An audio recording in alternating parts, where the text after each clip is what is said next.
Cancer వస్తే ఇంత ఖర్చు అవుతుంది అంత ఖర్చు అవుతుంది అని చెప్పి మీరు ప్రీమియంలు కట్టండి, ఇన్సూరెన్సులు కట్టండి అని ఒకవైపు ప్రకటనలు చేస్తున్నారు రేడియోలో. ముందుగానే కనుక్కోండి మీకు రోగం వస్తుందని ఈ డయాగ్నోస్టిక్ ల్యాబ్ వాళ్ళు ప్రకటనలు చేస్తున్నారు. 30 సంవత్సరాలు వచ్చాయా, బాడీ చెకప్ రండి, ఒకరు చూపించుకుంటే ఇంకొకరికి ఫ్రీ అని చెప్పి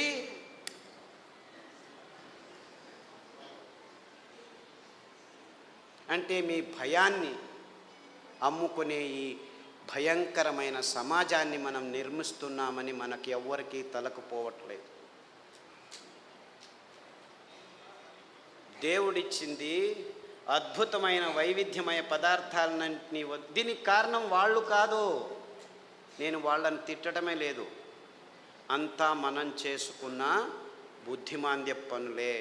వాళ్ళు ఇస్తున్న కాఫీలు, వాళ్ళు ఇస్తున్న టీలు, వాళ్ళు ఇస్తున్న పాలు, వాళ్ళు ఇస్తున్న చక్కెర, వాళ్ళు ఇస్తున్న గోధుమ, వాళ్ళు ఇస్తున్న వరి బియ్యం, వాళ్ళు ఇస్తున్న సండే యా మండే కావో అండే అని చెప్పి తెందుల్కర్ వచ్చి జాహీరాతు. పెప్సీ తాగండి అని అమీర్ ఖాను, కోక్ తాకండి అని షారుఖాన్. తప్పు, ఆపోజిట్. అమీర్ ఖాన్ కోకు, ఈడు పెప్సీ. నేను పైనుంచి వస్తాను సల్మాన్ ఖాన్ థమ్సప్ అని వస్తే వాళ్ళు 100 mlలో 45 గ్రాములు చక్కెర అమ్ముతున్నారని ఎవరికీ అర్థం కావట్లేదు. వేల కోట్ల రూపాయలు ఖర్చు పెట్టి డ్యాములు కట్టి నీళ్లను పోగు చేసి చివరికి పెంచేదేమిట్రా మనం అంటే ఈ చెరుకు నుంచి వచ్చే చక్కెర తింటే 1 గ్రాము తింటే మీ రోగ నిరోధక శక్తి 6 నెలలు మాయమైపోతుంది. డెంగ్యూ రావచ్చు, పంగు రావచ్చు, H5N1, H1N1, డెంగ్యూ, పింగు, జింక, పుంక, నీపా, ఏనేనో పేర్లు, అంతా అర్థం కాని పేర్లని పెట్టుకొని, ఓ నీపా గబ్బిలాల నుంచి వచ్చింది, గబ్బిలాన్ని చంపండిరా. డెంగ్యూ దోమల నుంచి, దోమల్ని చంపండిరా. పక్షి జ్వరం, అక్కి. కోళ్ళ జ్వరం, కోళ్ళని చంపండి. పందుల జ్వరం, పందులను చంపండి. మ్యాడ్ కౌ డిసీజ్, కౌస్ని చంపండి. మిలియన్స్ ఆఫ్ అనిమల్స్ మారణ హోమం చేస్తూ వస్తున్నాము గడిచిన 15 సంవత్సరాల్లో. కానీ ఎవరికి చెప్పట్లేదు దీనివల్ల వస్తుందని. Match the following. 2వ తరగతి పిల్లాడికి చెప్తే చాలు, మ్యాచ్ చేస్తాడు. కోళ్ళ జ్వరం కోళ్ళ నుంచి వస్తుంది, పందుల జ్వరం పందుల నుంచి వస్తుంది, మ్యాడ్ కౌ డిసీజ్ కౌస్ నుంచి. అయినా అదే మాంసము తినండి, ప్రోటీన్లు కావాలి మీకు. మాంసాహారంలో B12 ఉంది, B12 మీ శాకాహారులకు రానే రాదు అని ప్రపంచం మొత్తాన్ని మాంసాహారం వైపుకు నడిపిస్తున్నారు ఈ విజ్ఞానులు, ఈ డాక్టర్లు. ఆవలిస్తే చాలు మీకు B12 వస్తుంది. సూక్ష్మజీవులు మీ నోట్లో 100,000 రెట్లు ఎక్కువ ఉన్నాయి. మీ దేహంలో ఉన్న జీవకోశాల కంటే ఈ లాక్టోబాసిల్లస్ 70% ఉంది. ప్రతి ఒక్క బ్యాక్టీరియా, మీరు పిల్లాడికి పాలు తాపుతారు కదా, ఆ పాలు పెరుగుగా మారేదానికి పొట్టలో లాక్టోబాసిల్లస్ ఉంది.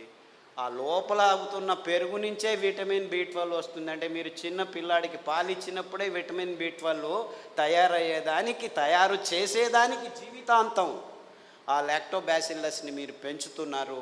ఈ విషయాన్ని ఎవరు చెప్పట్లేదు. అందరూ B12 ఇంజెక్షన్లు తీసుకోండి, ట్యాబ్లెట్లు తీసుకోండి అని చెప్పడం మొదలుపెట్టారు డాక్టర్లు. ఇంత మోసం చేస్తున్నారు. అంటే మీరు నువ్వుల పాలు, కొబ్బరి పాలు తాగితే చాలు, మీరు లోపలే B12 తయారవుతుంది, అక్కడ బ్యాక్టీరియా ఉంది. లేదు, పెరుగు చేసుకోండి కొబ్బరి పాలతో, ఒక 2 చెంచాలు తినండి వారానికి, చాలు B12 వస్తుంది. ఎంత మోసం చేస్తుంది. ఇప్పుడు ఈ కొత్త స్కామ్ ఇది. B12, vitamin D. అందరూ సాఫ్ట్వేర్ వాళ్ళందరూ లోపల 6 గంటలకు పోయి 12 గంటల వరకు కూర్చొని ఉన్నారు. వేల మంది, లక్షల మంది. వాళ్లకు సూర్యుడు దొరకకుండా విటమిన్ D తక్కువ అవుతుంది, లోపల కొలెస్ట్రాల్ విటమిన్ Dగా మారుతుంది. అది జరగట్లేదు కాబట్టి విటమిన్ T ట్యాబ్లెట్ రెడీ చేసాం, తీసుకోండి అందరూ. ఏం చెప్తే ఓరా వెధవా వెళ్ళి 1 గంట సేపు ఎండలో ఉండరా అంటే చెప్తే చాలు కదా. లేదు, ఇంకా సులభం. పుట్టగొడుగులు ఎర్గోస్టెరాల్ అని ఒక కాంపౌండ్ ఉంది, దానిని ఎండబెడితే 2 గంటలు అది విటమిన్ Dగా మారుతుంది. సో మీరు రావద్దండి, సాఫ్ట్వేర్లు అలా పని చేస్తూనే ఉండండి, పర్వాలేదు. వారానికి ఒకసారి ఎండబెట్టిన పుట్టగొడుగులను నానబెట్టుకొని 1-2 సార్లు తింటే మీకు విటమిన్ D వస్తుందని చెప్పొచ్చు కదా వీళ్ళు. ఎందుకంటే విటమిన్ ట్యాబ్లెట్స్ నుంచి ఏ జీవము సరిగ్గా పీల్చుకోలేదు. Supplements are no good at all. Vitamin tablets are useless. అయినా $1 బిలియన్ బిజినెస్ చేస్తున్నారు. ఏ జీవసత్తువైనా మీ దేహంలోకి రావాలంటే సరి అయిన ఆహారం నుంచే రావాలి. సో ఆ ఆహార పదార్థాలని గుర్తించి చెప్పాల్సిన ఈ విజ్ఞానుల రెస్పాన్సిబిలిటీ ట్యాబ్లెట్లను అమ్మేదానికి వాడుకుంటున్నారు. ఇంతే, ఇంకేమీ లేదు. ఒకరోజు ఊదులు, ఒకరోజు అరికెలు, ఒకరోజు కొర్రలు, ఇంకొక రోజు అండు కొర్రలు తిని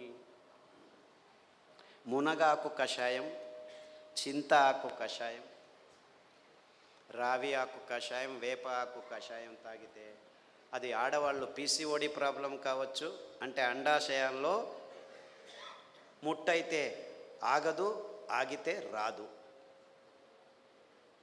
ఇలాంటి సన్నివేశమైన వీర్యకణాలు లేక మగవాళ్ళకి ఇప్పుడు ఆడవాళ్ళతో సంభోగం చేయాలంటే శీఘ్రస్ఖలనాలు, అదంతకదే లింగం ఆగిపోవటం, సన్నగా అయిపోవటం, రక్త ప్రసారం జరగకపోవటం, ఇలాంటి ప్రాబ్లమ్స్. Viagra $1 billion business. అదే సాక్ష్యం. నేనేమి కట్టుకథలు చెప్పట్లేదు. ప్రపంచమంతా, మన దేశం ఒక్కటే కాదు. అంటే మనిషికి రోగాలు ఎక్కువ అవుతున్నాయి, రోగాల వయోపరిమితి తక్కువ అవుతుంది ఒకవైపు అయితే, మనిషి తత్వాన్నే మార్చేస్తున్నాయి ఈ ఆహార పదార్థాలని ఏ ఒక్కరూ గమనించట్లేదు, చెప్పట్లేదు. ఆడపిల్లలు 14 ఏళ్లకు ముట్టవలసిన వాళ్ళు 6 ఏళ్లకు ముట్టవడం ఏంటి? 100కి 1 పర్వాలేదు, 100కి 90 మంది అవుతున్నారు. ఆడవాళ్ళ మూతి మీద మీసాలు ఉండనేకూడదు, 100కి 90 మందికి మీసాలు వస్తున్నాయి. ముట్టు సహజ ప్రక్రియ, అంత ఇబ్బందులు ఏమి ఉండకూడదు, 100కి 100 మందికి నొప్పులు వస్తున్నాయి. డాక్టర్ దగ్గరికి వెళ్తే పెయిన్ కిల్లర్స్ ఇస్తారు, అందులో వేసుకున్న వాళ్ళకి 16 మందికి కిడ్నీ ప్రాబ్లం వస్తున్నాయి. 100కి నెల పెయిన్ కిల్లర్స్ వేసుకుంటే 2-3 సంవత్సరాల్లో కిడ్నీ ప్రాబ్లమ్స్ వస్తాయి. యూరిక్ యాసిడ్ ఎక్కువ అవుతుంది, క్రియాటినిన్ ఎక్కువ అవుతుంది, యూరియా ఎక్కువ అవుతుంది. ఇలాంటి ప్రాబ్లమ్స్ నో ప్రాబ్లం, డయాలిసిస్ చేస్తాం రండి అంటారు, మిషన్లు రెడీ పెట్టుకున్నామంటారు. అంటే ఇంత వైజ్ఞానికమైన విషయాలు మన కళ్ళ ముందు, మన ముక్కు కింద జరుగుతూనే ఉన్నాయి. ఏ ఒక్కరూ లేచి అడగట్లేదు, ప్రశ్నించటం లేదు. ఎందుకంటే సైన్స్, విజ్ఞానం అనే ఈ కబంధ హస్తాల్లో ఇరుక్కుపోయాము. అంతా విజ్ఞానమే. ఎక్కడుంది? ఈ వాణిజ్యీకరణ ఒత్తడంలో చేసి ఎవరు నోరు మెదపకుండా చేసేసారు. So what are we doing here? మళ్ళా గొప్పగా జంబాలు, రేపు మొన్నోడు పోయి మంగళహరులో సంసారం పొద్దున లేస్తే కక్కస్ సరిగ్గా చేయట్లేదు. ప్రతి ఒక్కరూ కక్కస్ చేయాలంటే ట్యాబ్లెట్ తీసుకోవాలి, లేకపోతే వేడి నీళ్ళు తాగాలి, లేకపోతే ఇక్కడి నుంచి అక్కడికి తిరగాలి, బీడీ తాగాలి, సిగరెట్ తాగాలి, కాఫీ తాగాలి, లేదు ఒక పెగ్గు వేయండి. వాడు డాక్టరే పెగ్గు వేయమన్నాడు, మగ్గులు వేసుకుంటూ కూర్చున్నారు. అర్థమైందా peg mug? This is the nonsense that human race has been indulging in the last 30-40 years. And we are all claiming ourselves to be civilized, educated, and in scientific age. ఏమిట్రా science? పొద్దున్న లేస్తే కక్కస్ చేయలేవు, రాత్రి వస్తే నిద్రపోలేవు.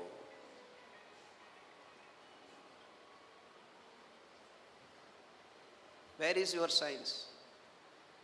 మళ్ళా నిద్ర రావట్లేదు, మనిషి యోగా చేస్తాను, కూర్చొని యోగా అని కూడా.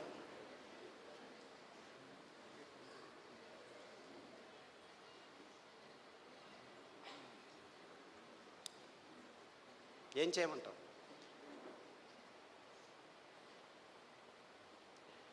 యోగా చేసి నిద్ర రావట్లేదు, ట్యాబ్లెట్ వేసుకున్నా నిద్ర రావట్లేదు.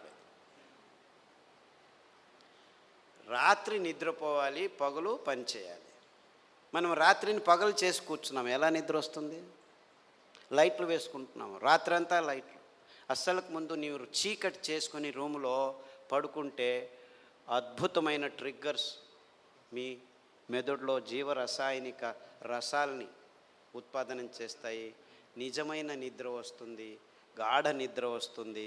అతి అద్భుతమైన నిద్ర మీ దేహానికి తడితే మీలో రోగనిరోధక శక్తి ఎక్కువ అవుతుంది. అంటే ఈ మధ్య ప్రపంచంలో మానవ జాతి సరి అయిన నిద్రపోవట్లేదు.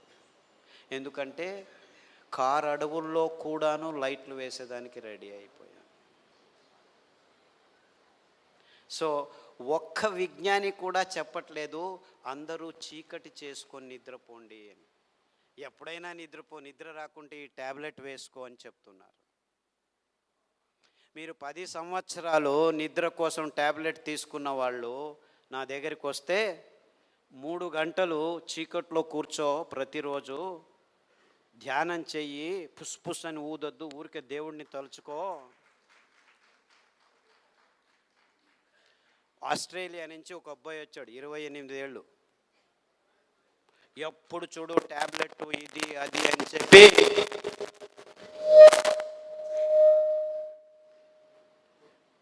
నరాలు వణుకుతూ నిద్ర లేక, నిద్రకు ట్యాబ్లెట్లు తీసుకుంటే నిద్ర రాక, చివరకు భోజనం చేసేదానికి వేళ్ళు వంగక అతి భయంకరమైన స్థితిలో వచ్చాడు.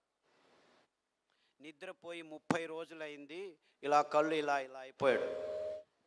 వాళ్ళ అమ్మ నాన్న ఎంతో బాధపడుతూ ఇలా అయిపోయాడు, ఆస్ట్రేలియాకి తీసుకెళ్ళాము, అమెరికాకి తీసుకెళ్ళాము, అన్ని మందులు ఇచ్చాము, ఏమీ కావట్లేదు. అరికలో రాత్రి నానబెట్టి ఉదయం నానబెట్టి రాత్రి, ఉదయం వండిన గంజి రాత్రి వండిన గంజి ఉదయం తాగిపించండి.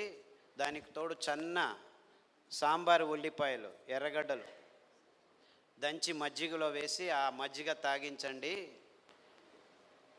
చీకటి గది చేసేసి బాగా గంజి తాగిపించి వాడిని లోపలికి వేసేసి తలుపు వేసేసి ఇంకా వాడి వైపు చూడకద్దండి అంటే, అయ్యో ఎలా అని చేయండి, 3 గంటల తర్వాత వెళ్ళి చూడండి అని చెప్పాను. అక్కడ బెడ్ కూడా వేయకండి అని చెప్పాను. 3 గంటలు తట్టుకోలేక ఆ తల్లి 1:30 గంటకే మెల్లిగా తలుపు తీసి చూస్తే వాడు బార్లా పడుకొని నిద్రపోయాడు. 3 రోజులు లేవలేదు వాడు. ఫోన్ చేసి లేవటమే లేదు, లేపి గంజి ఏమీ చేయొద్దండి, నిద్రపోనివ్వండి. 3 రోజులు కాదు 6 రోజులు నిద్రపోయినా ఏమి ఇబ్బంది లేదు అని చెప్తే 3 రోజుల తర్వాత లేచి కంప్లీట్లీ ఆల్ రైట్, మళ్ళీ ల్యాప్టాప్ తీసుకుంటాను అంటాడు. వేదవా, ఆ ల్యాప్టాప్ నుంచే నీకు ఈ రోగం వచ్చిందిరా.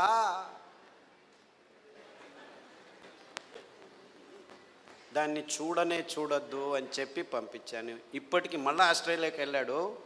ప్రతిదినం రోజు రూమును చీకటి చేసుకొని పడుకుంటున్నాడు. సో ఎవరెవరికి నిద్రపోయేదానికి అది ఒక కారణం కావుంటే ప్రతి 10 నిమిషాలకు లేచి ఉచ్చలు పోసేదానికి రెడీ అయిపోతున్నారు అందరూ. 25 సంవత్సరాల పిల్లలు కూడాను 2 గంటలకు ఒకసారి లేచేది, ఉచ్చలు పోసేది, వచ్చేది. అందుకే అటాచ్డ్ బాత్రూమ్లు ఎక్కువైపోయాయి మనకు. ఎవరైనా బెడ్రూమ్లో ఏముంటాయి ఆ టాయిలెట్లు? నాకు అర్థం కాదు. బెడ్రూమ్లో టాయిలెట్టా? ఎవరైనా ఆలోచిస్తున్నారా? నిద్రపోయే చోట ఏమిటాయా కక్కస్ చేసేది? నాకు అర్థం కాదు. The whole world has not asked this question till today. Attached bathroom ఇల్లు కట్టారా? ఎన్ని అటాచ్డ్ బాత్రూమ్? ప్రతి రూముకు బాత్రూమ్ కట్టారు. అంత కర్మ. అంటే ఒక్కరికి సరిగ్గా ఉచ్చలు పట్టుకునేదానికి శక్తి లేదనమాట. ఉచ్చలు వెంటనే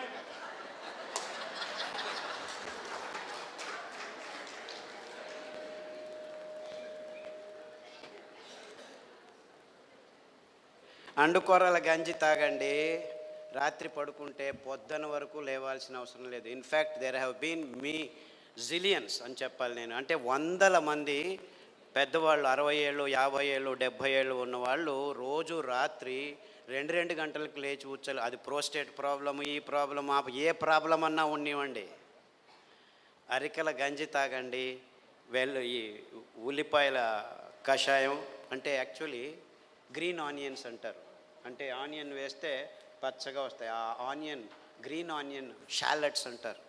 దాని కషాయం తాగండి, రావి ఆకు కషాయం తాగండి, గరిక ఆకు కషాయం తాగండి, కొబ్బరి నూనె, వేరుశనగ నూనె వారం మార్చి తాగితే 6 రోజుల్లో మీరు పూర్తి శాంతంగా సమాధానంగా 10 గంటలకు పడుకుంటే 5 గంటల వరకు లేవాల్సిన అవసరం లేదు. ఎవరైనా సరే, చిన్నపిల్లాడైనా సరే, పెద్దవాళ్ళైనా సరే. అంటే సరిగ్గా నిద్రపోవటం కూడా మానవ జాతికి. 16 మంది ట్యాబ్లెట్ తీసుకుంటున్నారు, కానీ మిగిలిన వాళ్ళంతా ఈ సర్కస్లు ఏదో ఒకటి చేస్తున్నారు. చిన్నపిల్లల వరకు ఈ రోగాలు వచ్చేసాయి.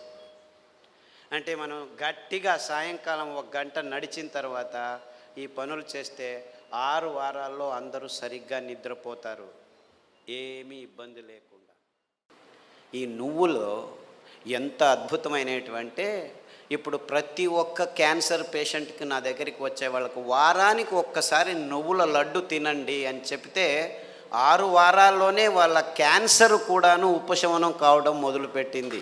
అది ఎన్ని క్యాన్సర్ పేషెంట్లో నాకు లెక్కలేదు. ఇప్పుడు blood cancer, bone cancer, lung cancer, గర్భకోశం క్యాన్సరు, ఈ క్యాన్సరు, ఆ క్యాన్సరు, ఏదేదో పేర్లు, 30 రకాల క్యాన్సర్లు పేర్లు పెట్టుకొని ఉన్నారు.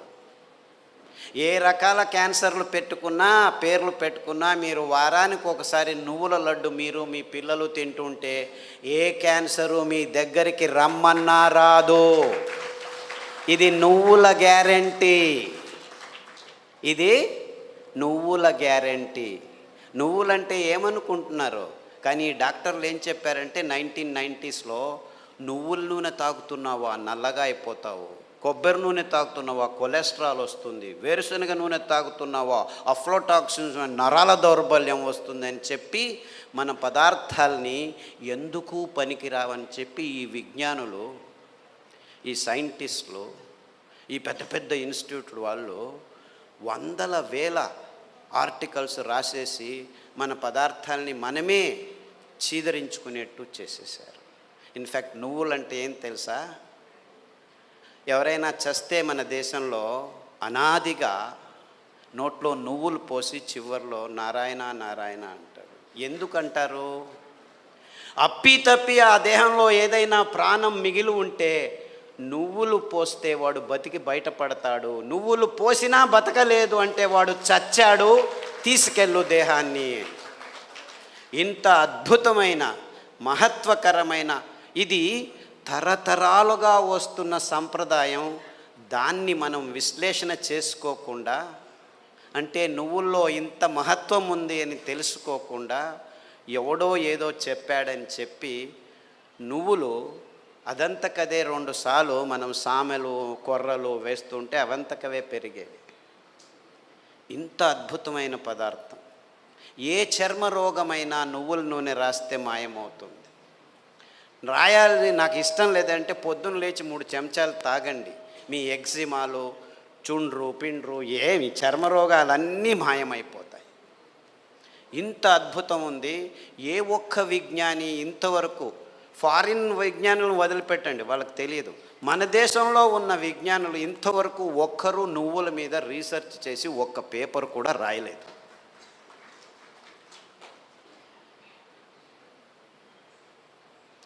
అంటే ఒక్కరు కాదు, వందల వేల మంది మైగ్రేన్ హెడేక్స్ ఉన్న వాళ్ళు ఈ నువ్వుల్ని, ఇంకా నేనేమి చెప్పట్లేదు మీకు, మరి నువ్వుల గురించే చెప్తున్నాను. నువ్వులు ఎలా పెరుగుతాయి? ఊరికి అలా పారేస్తే పెరుగుతాయి. ఇంత అద్భుతమైన పదార్థం నువ్వుల నూనె. ఏ పార్శ్వవాయువు వచ్చినా, ఏ లక్వా వచ్చినా, ఏ నరాల దౌర్బల్యం ఉన్నా వారానికి 3 సార్లు మీరు నువ్వుల నూనె 2 చెంచాలు ఉదయం తాగితే మీ నరాల దౌర్బల్యాలన్నీ అలా మాయమైపోతాయి. పార్కిన్సన్స్, నువ్వు నా భార్యవా, ఎప్పుడు పెళ్లి చేసుకున్నాను నేను నిన్ను, మరుపు రోగం అంట అందరికీ, పార్కిన్సన్స్, ఆల్జైమర్స్. అంటే మర్చిపోతాడు వాడు వాడేవాడని తెలియదు వాడికి. అలాంటి రోగులు నా దగ్గరికి వస్తే, ఇప్పుడు అమెరికాలో అందరికంటే భయపడే రోగం ఇదే. వాళ్ళకి క్యాన్సరు, డయాబెటీస్ అంతా మామూలు అయిపోయాయి, బతకడం నేర్చుకుంటున్నారు దానితో. కానీ పార్కిన్సన్స్తో బతికేది, బతుకుతున్నానని కూడా తెలియదు వాడికి. ఇలాంటి భయంకరమైన రోగాలు వస్తే 1 వారం కొబ్బరి నూనె, 1 వారం నువ్వుల నూనె, 1 వారం వెర్రి నువ్వుల నూనె అని ఇంకొకటి ఉంది. వెర్రి నువ్వులని తెలుసా? దానికి పేరు ఎందుకు పెట్టారు వెర్రి నువ్వులని? నీకు వెర్రి ఉంటే ఈ నువ్వుల నూనె తాగితే వెర్రి కూడా బాగా అయిపోతుంది. I'm not joking, I'm very serious. చాలామంది పిల్లలు బుద్ధిమాంద్యులుగా పుట్టి వెర్రిగా ఆడుతుంటే అక్కడ ఇట్లా చూస్తూ ఉంటే వాళ్ళకి వెర్రి నువ్వుల నూనె కొబ్బరి నూనె తాపిస్తూ దానికి తోడు సామెలు అరికలు తినిపిస్తూ ఉంటే 3 నెలల్లో బాగా కూర్చొని నేను స్కూల్కి వెళ్తానని చెప్పి ఇప్పుడు 10వ తరగతిలో ఫస్ట్ క్లాస్ వచ్చిన వాళ్ళు 18 మంది ఉన్నారు నా దగ్గర. అంటే పెద్దవాళ్ళకు వెర్రి ఉన్నా కానీ ఈ పార్కిన్సన్సే బాగా అవుతుంది, రాసేదానికి కావట్లేదు. సంతకం పెడితే బ్యాంకు వాళ్ళు చెక్ను రెస్పెక్ట్ చేయడం లేదని 100,000 మంది నా దగ్గరికి వస్తే, 100,000 మంది, ఒకరు ఇద్దరు కాదు, ఈ అరికలు సామెలు కొర్రలు తినిపిస్తూ ఈ నువ్వుల నూనె, వెర్రి నువ్వుల నూనె, కొబ్బరి నూనె వారం మార్చి తాపిస్తూ పసుపు కషాయం, జీలకర్ర కషాయం, శుంఠి కషాయం తాగిస్తే 3 నెలల్లో సైన్లు చేస్తుంటే చాలా బాగుంది, ఎలా తయారయ్యారు మీరు అని బ్యాంకు వాళ్ళు అడుగుతున్నారట. అంతకుముందు నోటరీ సర్టిఫికెట్ని తీసుకోవాలి, ఈవిడే సైన్ చేస్తుంది కానీ సైన్ చేయలేకపోతుంది, డాక్టర్ సర్టిఫికెట్ తీసుకోవచ్చు. ఇలాంటి కేసులు 100 ఉన్నాయి. కారు నడుపుతూ ఇప్పుడు హ్యాపీగా వెళ్తున్నారు 70 ఇయర్స్ పార్కిన్సన్స్ డిసీజ్ వాళ్ళు.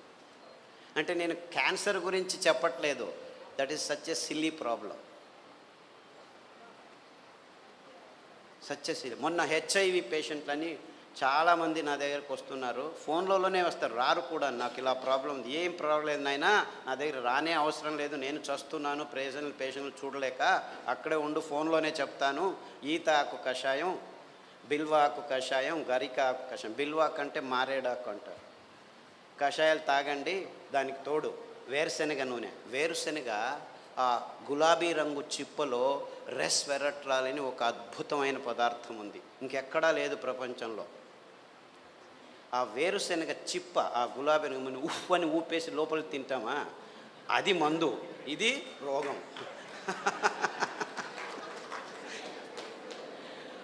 ఆ ఊపకుండా ఆ గులాబీ రంగు ఆ చిప్పను ఒక 10 గింజలు నానబెట్టి మొలకొస్తుంది, ఈజీగా బయటకు వస్తుంది, దాన్ని తీసుకొని తిను. దానికి తోడు వేరుశెనగ నూనె తాగితే అందులోనూ రెస్వెరట్రాల్ ఉంటుంది. సో వేరుశెనగ నూనె, కొబ్బరి నూనె, తర్వాత అరికలు సామెలు తినిపించి కషాయాలు తాగిపిస్తే 3 వారాలకు ఒకసారి డాక్టర్ దగ్గరికి వెళ్ళి మందులకు 3,000 నుంచి 6,000 రూపాయలు ఖర్చు పెడుతున్న వాళ్ళు ఇప్పుడు 3 నెలలైనా డాక్టర్ దగ్గరికి వెళ్ళకుంటే డాక్టర్ ఫోన్ చేసి ఏమి రావట్లేదే అని అడుగుతున్నారు.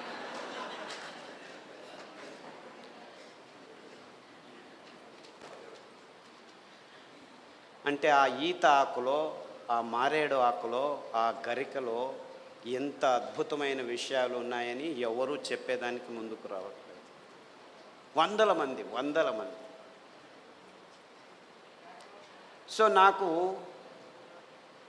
ఎక్కడ లేని సంతోషం, ఈ అరికల్లో, సామెల్లో, ఊదుల్లో, కొర్రల్లో. గ్యాంగ్రీన్ పేషెంట్లు అది ఎంతమందికి బాగు చేశానో నాకు లెక్కనే లేదు నాకు. I have no count. రేపు కాల్ కట్ చేస్తారంటే డాక్టర్ ఖాదర్ చెప్పాడు, చామంతి పూల కషాయం, ఆకుల కషాయం తాగండి, గడ్డి చామంతి అని ఇంకొక ఆకు ఉంది, దానికి కషాయం తాగండి, సామెలు వారంలో 3 రోజులు తింటూ మిగిలిన ధాన్యం ఒక్కొక్క రోజు తింటే 6 వారాల్లో గాయం బాగైపోయి 6 నెలల్లో 6 కిలోమీటర్లు నడుస్తున్నాను డాక్టరు, ఎంత హ్యాపీగా ఉన్నానని ఫోన్లు చేసి నా దగ్గర రావాల్సిన అవసరం లేదు బాబు, నేను మిమ్మల్ని చూడలేను. ఫస్ట్లో 100 మందికి నేనే గాయం బాగు చేసి క్లీన్ చేసి అంతా చేసి బాగు చేసి, ఇప్పుడు నా దగ్గర రావద్దండి మీరే చేసుకోండి అని చెప్పేసి ఫోన్లలోనూ యూట్యూబ్లోనూ పుస్తకాల్లోనూ రాసేస్తే ఇప్పుడు ప్రతిరోజు ఇంకా ఫోన్లు బాగలేదని చెప్పి ఫేస్బుక్లో వాళ్ళే రాసుకుంటాను, వీడికి ఎందుకు చెప్పడం అనవసరం అని.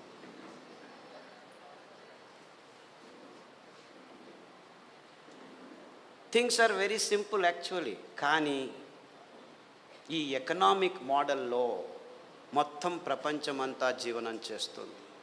విజ్ఞానం కూడా ఎకనామిక్ మోడల్కి వచ్చేసింది. ఎంత భయంకరమైన